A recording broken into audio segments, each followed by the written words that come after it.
में यानी पार्ट 8 जो वीडियो था उसमें हम लोग बात कर रहे थे पैराग्राफ 14, जिसमें हम लोग अंत में ये पढ़े थे कि हम लोग ऐसे खतरे में हैं। गांधी जी कहते हैं कि हम लोग ऐसे खतरे में हैं कि क्षणिक आनंद के चक्कर में अस्थाई अच्छाई को बदलने के खतरे में है। बैटरिंग मतलब बदलना, मैं बताया था आपको। चलिए यहीं से आगे बढ़ते हैं। Paragraph 15, just as in the west they have made wonderful discoveries in things material। सबसे पहले वर्ड जस्ट एज का अर्थ है यहाँ जिस प्रकार, और सिमिलरली का अर्थ है उसी प्रकार। जस्ट एज का अर्थ है जिस प्रकार और सिमिलरली का अर्थ है उसी प्रकार या वैसे ही। चलिए अब आगे बढ़ते हैं। वेस्ट पश्चिम, वंडरफुल आश्चर्यजनक, डिस्कवरीज खोज, थिंग्स चीज़ें, मटेरियल वस्तु भौतिक। यहाँ अगर दोनों को मिलाकर मीनिंग निकालिएगा एक तरह से तो ये होगा उपभोग की वस्तु। चलिए अब यहाँ तक मीनिंग समझते हैं। जिस प्रकार पश्चिम वे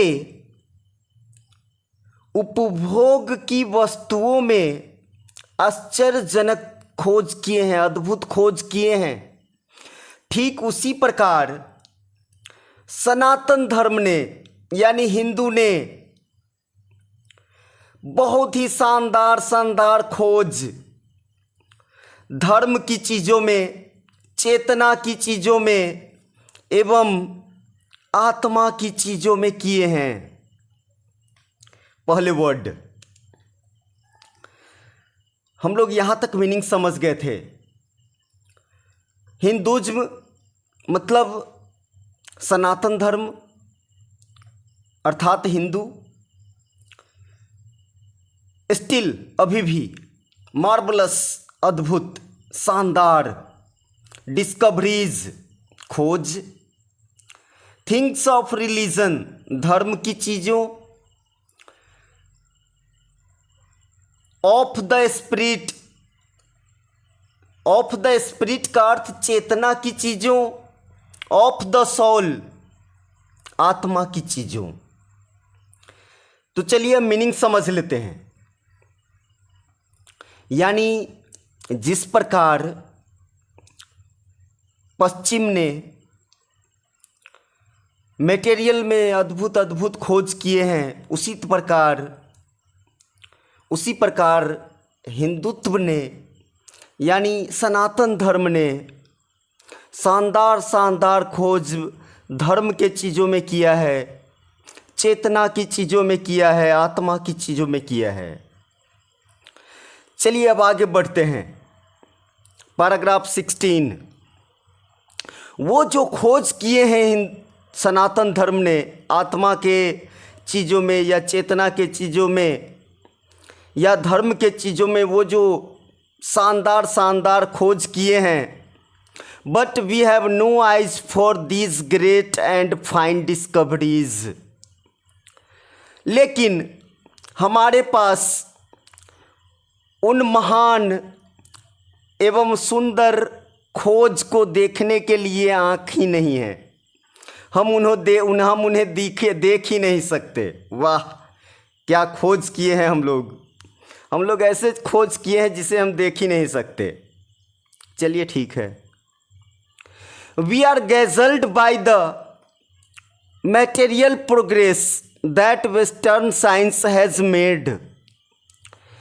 गैजल्ड मतलब चकित, मटेरियल प्रोग्रेस भौतिक प्रगति, वेस्टर्न साइंस पश्चिमी विज्ञान मेड का अर्थ है यहाँ करना, उसी का V2 है किया या V3 किया है। चलिए उससे आगे बढ़ते हैं। तो we are dazzled by the material progress that western science has made, यानी पश्चिमी विज्ञान ने जो भौतिक प्रगति किया है उसे देखकर हम चकित हैं। पश्चिम विज्ञान ने जो भौतिक प्रगति किया है उसे देखकर हम चकित हैं। I am not enamoured of that progress, मुझे उस प्रगति से लगाव नहीं है। इनमोर्ड का अर्थ लगाव होना, दैट प्रोग्रेस उस प्रगति, मुझे उस प्रगति से लगाव नहीं है। इनफैक्ट सच में इट ऑलमोस्ट सीम्स एज दो God his wisdom has prevented India.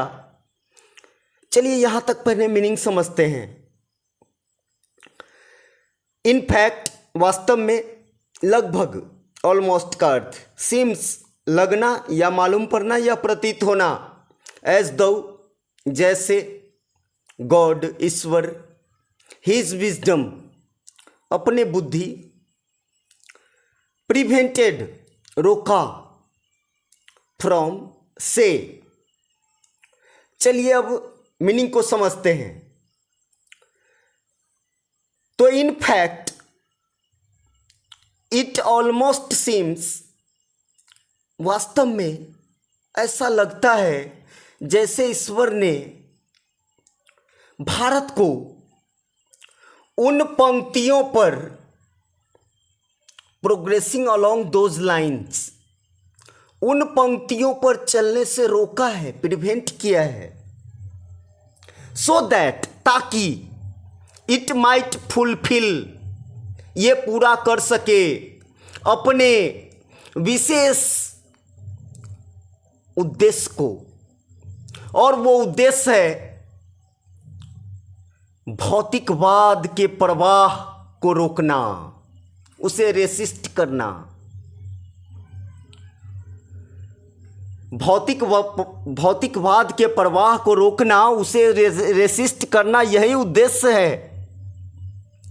इसी उद्देश्य को पूरा करने के लिए ईश्वर ने अपने बुद्धि से भारत को उन पंक्तियों पर चलने से रोका है, उन पंक्तियों पर चलकर प्रगति करने से रोका है जिन पंक्तियों पर प्रगति करके पश्चिम ने विकास किया है, प्रगति किया है। सच्चाई ये है।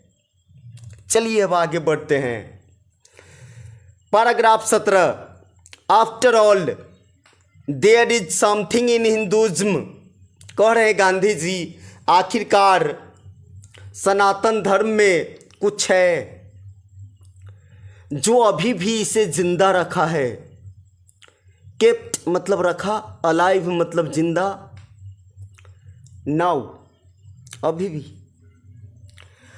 अभी भी इसे जिंदा रखा है, ऐसा कुछ है सनातन में, ऐसा कह रहे हैं Gandhi ji. It has witnessed, यह गवाह बना है। विटनेस्ड का अर्थ गवाह बनना। यह गवाह बना है the fall of Babylon, Syrian, Persian and Egyptian civilisations. ये जो है, यानी सनातन धर्म जो है वो गवाह है, गवाह बना है बेबीलोन, सीरिया, फारसी और मिस्र के सभ्यताओं के पतन का। इन सब देशों के सभ्यताओं के पतन का गवाह बना है हिंदुइज्म। चलिए उससे आगे बढ़ते हैं। Cast look around you, cast मतलब डालना, लुक एक नज़र, अराउंड यू अपने चारों तरफ। तो अपने चारों तरफ एक नज़र डालिए where is Rome and where is Greece. अपने चारों तरफ एक नज़र डालिए और कहाँ है रोम, कहाँ है Greece. Can you find today anywhere the Italy of जीवन। क्या आप जीवन का इटली कहीं भी ढूंढ सकते हैं? क्या आज आप कहीं भी, एनीवेयर का अर्थ कहीं भी, क्या आप जीवन का इटली, जीवन एक लेखक का नाम है, तो जीवन का इटली कहीं आप ढूंढ सकते हैं, या उसके बजाय प्राचीन रोम,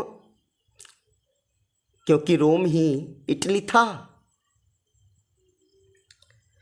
paragraph 18, go to Greece. Greece जाइए। Where is the world famous Attic civilisation. Attic civilisation मतलब अटारी सभ्यता। वर्ल्ड फेमस विश्व प्रसिद्ध। वेयर कहाँ। गो टू ग्रीस, ग्रीस जाइए। कहाँ है विश्व प्रसिद्ध अटारी सभ्यता। देन कमिंग टू इंडिया, तब भारत आइए और मुझे सबसे प्राचीन अभिलेखों को खंगालने दीजिए। रिकॉर्ड्स का अर्थ है यहाँ अभिलेखों, एंशिएंट का प्राचीन, और गो थ्रू का अर्थ है यहाँ खंगालना, शुरू से अंत तक जाना, किसी चीज़ को पढ़ना शुरू से अंत तक। चलिए तो मीनिंग समझते हैं। Where is the world famous Attic civilisation, वो विश्व प्रसिद्ध एटिक सिविलाइजेशन कहाँ है, और तब भारत आइए और तब मुझे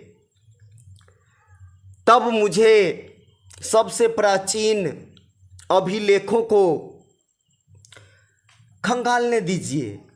and then look around you, और तब अपने चारों तरफ देखिए। And you would be constrained to say, अपने चारों तरफ देखिए, आप कहने के लिए विवश हो जाएंगे।